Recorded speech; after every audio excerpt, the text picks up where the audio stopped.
Hello बच्चों, आप सभी को हमारे यूट्यूब चैनल वॉरियर मास्टर पे स्वागत है। तो आज हम लोग गोलीय दर्पण के कुछ 2-3 न्यूमेरिकल को हम लोग बनाएंगे, ठीक है, और उसे जानेंगे भी कि किस तरीके से बनाया जाता है। तो चलते हैं हम लोग बिना देरी किए हुए अपने क्वेश्चनों की ओर आगे, ठीक है। तो आपके सामने यह कह रहा है कि गोलीय दर्पण, ठीक है, गोलीय दर्पण की वक्रता त्रिज्या, ठीक है, कितना दे रखा है आपके पास 20 सेंटीमीटर और दूसरा में दे रखा है 50 सेंटीमीटर। तो आपको इसकी फोकस दूरी को क्या करनी है, ज्ञात करनी है, ठीक है। तो हम इसे फोकस दूरी ज्ञात करते हैं। इस पर जो वक्रता त्रिज्या दे रखी है उसके माध्यम से हम फोकस दूरी को आसानी से निकाल सकते हैं, ठीक है। जैसा कि मैंने क्या किया आपके सामने, यह क्या किया, लेक्चर नंबर क्या है, नेम रख दिया हमने न्यूमेरिकल। तो इसमें हम क्या करने वाले हैं, सिर्फ और सिर्फ न्यूमेरिकल सॉल्व करने वाले हैं, इसलिए मैंने क्या किया, लेक्चर का नाम न्यूमेरिकल रख दिया, ठीक है। तो अब हम बिना देरी किए हुए अपने न्यूमेरिकल की ओर आगे बढ़ते हैं, ठीक है। तो पहले नंबर न्यूमेरिकल में हमें दे रखा है कि गोलीय दर्पण, ठीक है, कौन सा दर्पण, गोलीय दर्पण की वक्रता त्रिज्या दे रखा हो तो फोकस दूरी निकालना है, ठीक है। मैंने अपने तरीके से इस प्रश्न को लगा दिया है, ठीक है। तो आपके पास एक में कह रहा है कि वक्रता त्रिज्या 20 सेंटीमीटर होगा, ठीक है, और दूसरे में 50 सेंटीमीटर वक्रता त्रिज्या हो। तो आपने एक फार्मूला पढ़ा होगा और हल सिद्ध भी करना सीखा है था कि क्या, कि R इक्वल टू हमारे पास क्या आता है, R इक्वल टू कितना आता है, 2F आता है ना। तो हमारे पास F की वैल्यू निकालनी है, तो इसीलिए मैंने क्या किया, 2 से R को डिवाइड कर दिया, तो मेरे पास हो गया F इक्वल टू R/2, ठीक है। तो हमें ज्ञात करने है फर्स्ट नंबर में क्या दे रखा है कि 20 सेंटीमीटर वाला वक्रता त्रिज्या, ठीक है, तो उसकी फोकस दूरी को ज्ञात करनी है। तो हम इसे इस प्रकार से हल करेंगे, 20 सेंटीमीटर, ठीक है, बराबर में क्या लिख देंगे, फार्मूला जो हमारे पास लगता है ये R है, ठीक है, यहाँ पे कोष्ट में हम क्या दे देते हैं R, ठीक है। तो हमें क्या करना है, F की वैल्यू ज्ञात करनी है, ठीक है। तो F इक्वल टू हमने पढ़ा था यहाँ से, तो फार्मूला हम लोग क्या लगाने वाले हैं, यहाँ पे नीचे ही कर दो यहाँ पे, इसीलिए F इक्वल टू R/2, ठीक है। तो R की वैल्यू हमारे पास कितना दे रखी है, 20 सेंटीमीटर, 20 सेंटीमीटर अपॉन 2, तो हमारे पास F की वैल्यू कितनी आ जाती है, 10 सेंटीमीटर, ठीक है। तो आपके पास F की वैल्यू कितनी आ जाती है, 10 सेंटीमीटर, ठीक है।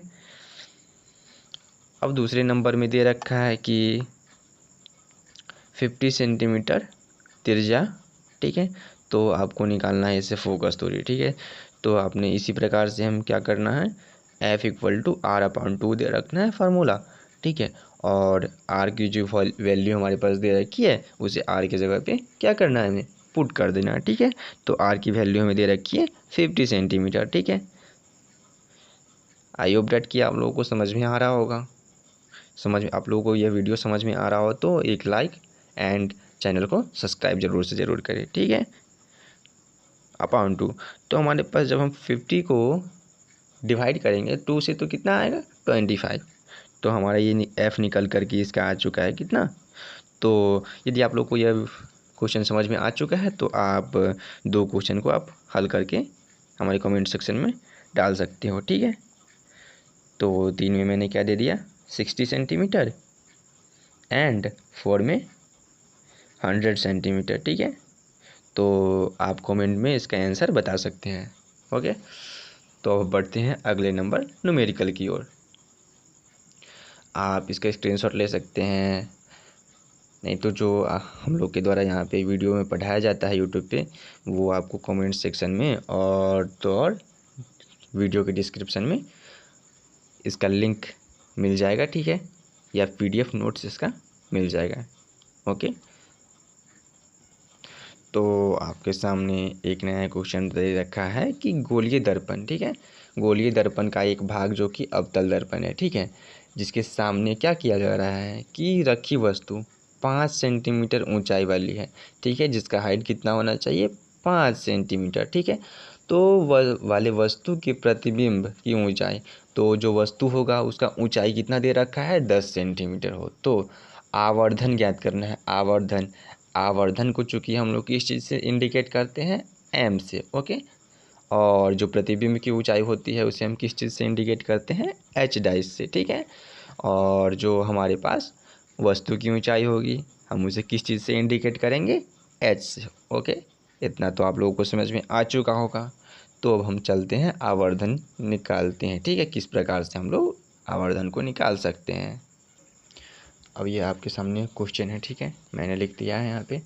तो आप उदाहरण के तौर पे देख लीजिए कि किस तरीके से इसका डायग्राम बन सकता होगा, ठीक है। तो उदाहरण के तौर पे आप देख लीजिए कि वस्तु क्या हो सकता है, ए भी हो सकता है, जिसकी ऊंचाई किस प्रकार हो सकती है 5 सेंटीमीटर, और प्रतिबिंब जो इसका बन रहा है उसका ऊंचाई कितना हो सकता है हमारे पास 10 सेंटीमीटर हो सकता है। तो आवर्धन हमें ज्ञात करना है। तो हमने यहाँ पे लिख दिया आवर्धन का जो सूत्र होता है उसे आप लोगों के सामने मैंने प्रस्तुत कर दिया, ठीक है। तो आपके पास अब क्या कह रहा है कि चूँकि वस्तु की ऊंचाई हमें क्या दे रखा है 5 सेंटीमीटर, वो मैंने लिख दिया, और प्रतिबिंब की ऊंचाई हमारे पास 10 सेंटीमीटर दे रखा है, तो मैंने उसे भी यहाँ पे लिख दिया। चूँकि यह लिखना उतना ज़रूरी नहीं है, लेकिन अच्छे तरीके से बच्चों को समझ में आए इसलिए हमने लिखा है, ठीक है। और आप भी एग्ज़ाम में ऐसा क्वेश्चन आपके पास आ गया तो आप इसी तरीके से बनाएंगे, क्योंकि एग्ज़ामिनर को भी अच्छा लगे और वो आपको पूरे के पूरे नंबर दे, ठीक है। तो अब हम आवर्धन सूत्र से एम, इसीलिए M equal to H dash, ठीक है, एच डाइस बाई एच होता है, ठीक है। तो एच डाइस यानी कि प्रतिबिंब की ऊंचाई 10 सेंटीमीटर है, ठीक है, और हमारे पास वस्तु की ऊंचाई 5 सेंटीमीटर दे रखा है, ठीक है। तो ये हमारे पास कितना आ गया, आवर्धन 2 आ गया, ठीक है। तो यदि आपसे कोई यहाँ पे ऑब्जेक्टिव क्वेश्चन भी एक पूछ दे कि आवर्धन का कोई यूनिट होता है, तो आपको बताना है कि नहीं, आवर्धन क्या होता है, यूनिट लेस होता है, यानी कि उसका कोई यूनिट नहीं होता है। चूँकि देख रहे हैं आप सेंटीमीटर से सेंटीमीटर क्या हो रहा है, कैंसिल हो जा रहा है, ठीक है। तो आवर्धन कोई भी पूछे आपसे का कि कोई यूनिट होता है, तो आपको बताना है नहीं, आवर्धन का कोई यूनिट नहीं होता है, ओके। आई होप डैट कि आपको यह समझ में आ चुका होगा, आप स्क्रीनशॉट ले सकते हो। इसका आपको पीडीएफ नोट्स भी मिल जाएगा। आपको यदि कोई भी दिक्कत हो तो आप हमारे कमेंट सेक्शन में कमेंट कर सकते हैं, क्योंकि मैं सभी बच्चों का कमेंट चेक करूंगा और उनका रिप्लाई भी दूंगा। तो हमने यहाँ पे लिखा कि आवर्धन का कोई यूनिट नहीं होता है, ठीक है। तो ठीक है बच्चों, आपके सामने अगला नंबर न्यूमेरिकल लिखा है, ठीक है। यदि अवतल, ठीक है, अवतल दर्पण भी होगा और हमारे पास दर्पण में उत्तल दर्पण भी होंगे, ठीक है। तो उनके सामने कोई वस्तु 60 सेंटीमीटर की दूरी पर हमें रखना है, ठीक है। तो और उसका प्रतिबिंब कहाँ बन रहा है, कितने सेंटीमीटर की दूरी पे, 20 सेंटीमीटर की दूरी पे, ठीक है। तो हमें क्या करना है, दोनों दर्पणों की फोकस दूरी ज्ञात करना है, यानी कि दोनों दर्पण के क्या करना है, दोनों दर्पण को लेकर के हमें दर्पण सूत्र के माध्यम से फोकस दूरी को ज्ञात करनी होगी, ठीक है। तो हम फर्स्ट स्टेज में अवतल दर्पण के माध्यम से ज्ञात करेंगे, दर्पण सूत्र लगाएंगे, अवतल दर्पण के माध्यम से हम फोकस दूरी को उसकी ज्ञात कर पाएंगे, ठीक है। तो चूँकि हमने यहाँ पे लिखा कि अवतल दर्पण की वस्तु दूरी u, ठीक है। अब क्या करते हैं हम लोग, वस्तु दूरी को u से इंडिकेट करते हैं, ओके। तो अवतल दर्पण की जो फोकस वस्तु दूरी होगा उसे हम किस चीज़ में मापेंगे, किस चिन्ह में, तो माइनस चिन्ह में मापेंगे। क्यों, क्योंकि यह वस्तु किधर होगा, y अक्ष के बाईं ओर सदैव होगा, इसलिए हम क्या करेंगे, वस्तु की दूरी माइनस में मापेंगे, ठीक है। और ठीक है, क्या करें, प्रतिबिंब दूरी, तो इसका प्रतिबिंब केवल और केवल अवतल दर्पण में एक ही स्थिति जब आता है कि आभासी बन सकता है और प्लस में बन सकता है, ठीक है। तो हम इसे माइनस में ही मान करके चलते हैं, ठीक है। तो अब हम क्या करेंगे, दर्पण सूत्र यहाँ पे लगाएंगे। तो हमने यहाँ पे दर्पण सूत्र को लिखा और इस दर्पण सूत्र के माध्यम से हमने क्या किया, भी यानी कि प्रतिबिंब दूरी और वस्तु दूरी का जो मान है ना वो पुट कर दिया। ठीक है, तो अब हमारे पास क्या करेंगे, यहाँ से आगे प्रोसेस 1/f इक्वल टू क्या कर सकते हैं, जब हम तो इसे हम लिख सकते हैं कि -1/20। ठीक है, और जब हम प्लस को और माइनस को मल्टीप्लाई करते हैं तो हमारे पास क्या आता है, माइनस ही आता है। ठीक है, -1/60। तो हमने क्या किया, 20 और 60 का LCM ले लिया। ठीक है, तो हमारे पास 20 और 60 का जब LCM लेंगे तो हमारे पास 60 आ जाएगा। ठीक है, आई होप डैट कि आप लोगों को यह समझ में आ रहा होगा। तो जब हम क्या करेंगे, 60 को डिवाइड करेंगे 20 से तो हमारे पास वैल्यू जो आएगा वो 3 आ जाएगा। ठीक है, तो हम क्या करेंगे, 3 से मल्टीप्लाई करेंगे किस में, 1 में। ठीक है, तो -3 हमारे पास आ गया क्योंकि यहाँ पे माइनस सिंबल है। ठीक है, ओके, तो अब माइनस का माइनस हम यहाँ पे लगा देते हैं। ठीक है, अब देखिए 60 को 60 से डिवाइड करेंगे तो हमारे पास क्या आएगा, 1। ठीक है, तो 1 से 1 में मल्टीप्लाई करना है अब। ठीक है, तो हमारे पास क्या हो गया, 1। ठीक है, तो हमारे पास जो कि 1/f इक्वल टू,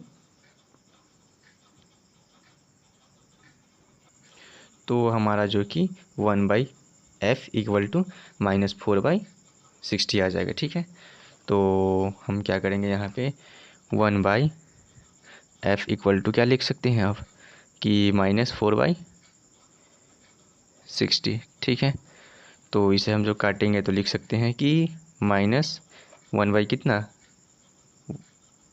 15। ठीक है, तो अब हम क्या करेंगे, क्रॉस मल्टीप्लिकेशन। ठीक है, तो -f इक्वल टू 15 हो जाएगा। ठीक है, तो अब इसीलिए f इक्वल टू -15। अब जो हमारे पास यहाँ पे यूनिट दे रखा था, तो हम क्या करेंगे, यूनिट को यहाँ पे लिख देंगे। ठीक है, तो अतः हमारी फोकस दूरी कितना निकल चुका है, 15 सेंटीमीटर। ठीक है, फोकस दूरी हमारा कितना आ चुका है, 15 सेंटीमीटर अवतल दर्पण की। ठीक है, अब हम उत्तल दर्पण का निकालेंगे फोकस दूरी। आई होप डेट कि आप लोग को यह समझ आ चुका होगा, आप लोग इसका स्क्रीनशॉट ले सकते हो। ठीक है,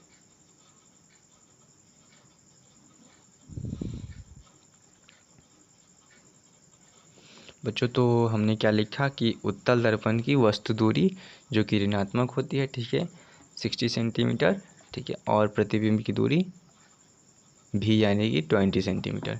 आपको बताया था मैंने कि उत्तल दर्पण में केवल और केवल वस्तु दूरी ऋणात्मक होती है और जो अन्य दूरियां मापी जाती है वो सदैव धनात्मक होती है। ठीक है, तो अब हम इसे हल करते हैं। तो दर्पण सूत्र के माध्यम से f की वैल्यू जिस प्रकार से हमने क्या किया था, अवतल दर्पण का निकाला था, उसी प्रकार से उत्तल दर्पण में भी निकालेंगे। ठीक है, तो हमने यहाँ पे अब उत्तल दर्पण का जो एक सूत्र लिख लिया, दर्पण सूत्र।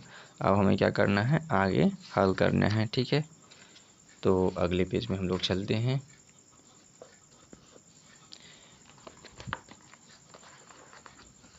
जो कि हमने क्या लिखा, 1/f। ठीक है, इक्वल टू भी की वैल्यू आप देख सकते हैं, 1/, भी हमारे पास कितना है, 20 सेंटीमीटर। ठीक है, भी की वैल्यू हमारे पास 20 सेंटीमीटर है। ओके, तो 1/20 सेंटीमीटर और क्या करना है, प्लस। ठीक है,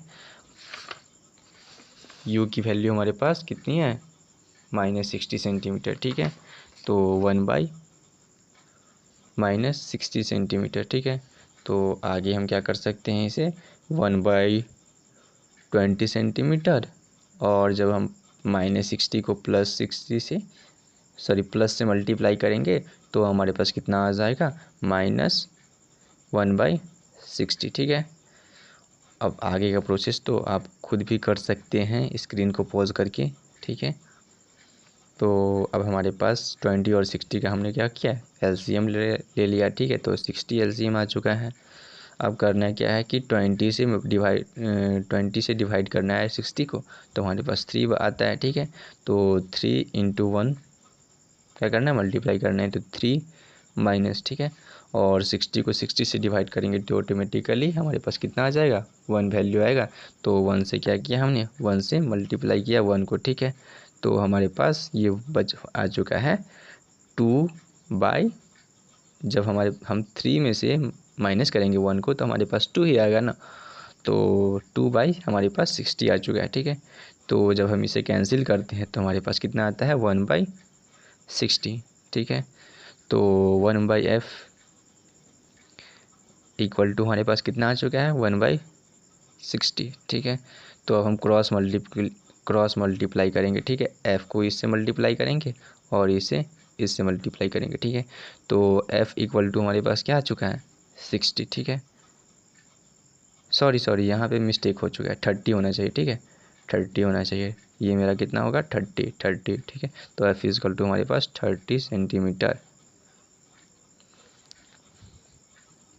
ठीक है।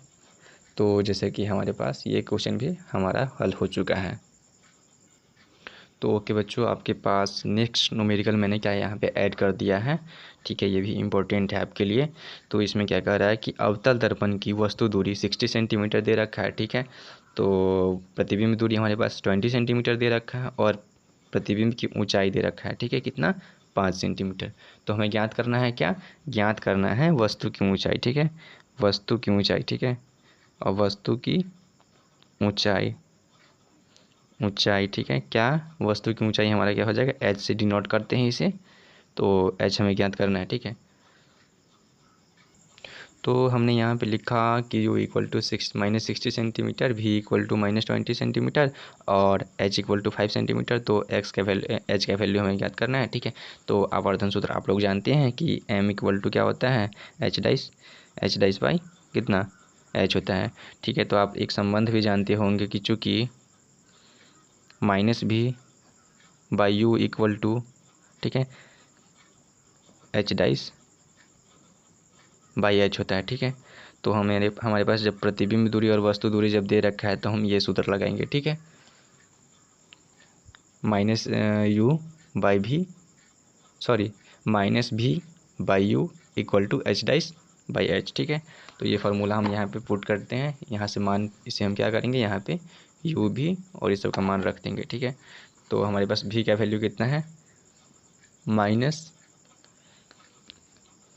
सेंटीमीटर, ठीक है, 20 सेंटीमीटर बाय -60 सेंटीमीटर, ठीक है। तो अब हमारे पास यहाँ पे, तो यहाँ पे देखिए आप माइनस चिन्ह कैंसिल हो सकता है, ठीक है। इक्वल टू h डाइस का वैल्यू हमारे पास कितना है 5 सेंटीमीटर, देख सकते हो आप 5 सेंटीमीटर। तो हमने क्या किया, यहाँ पे मान पुट कर दिया, ठीक है। कहाँ से, फार्मूला से, ठीक है, फार्मूला से। और हमारे पास क्या कर रहा है कि h निकालना है, वस्तु की ऊंचाई क्या करनी है, हमें ज्ञात करनी है, ठीक है।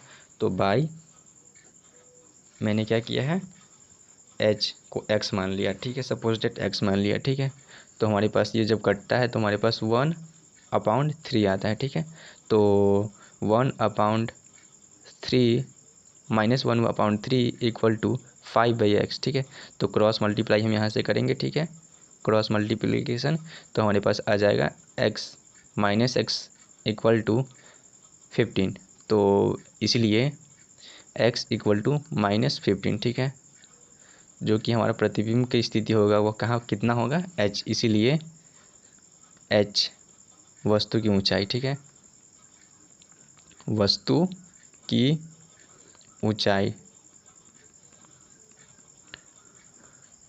इक्वल टू -15, यानी कि वह प्रतिबिंब बनने वाला है ना, वह कैसा होगा, वास्तविक उल्टा होगा, ठीक है, वास्तविक उल्टा होगा।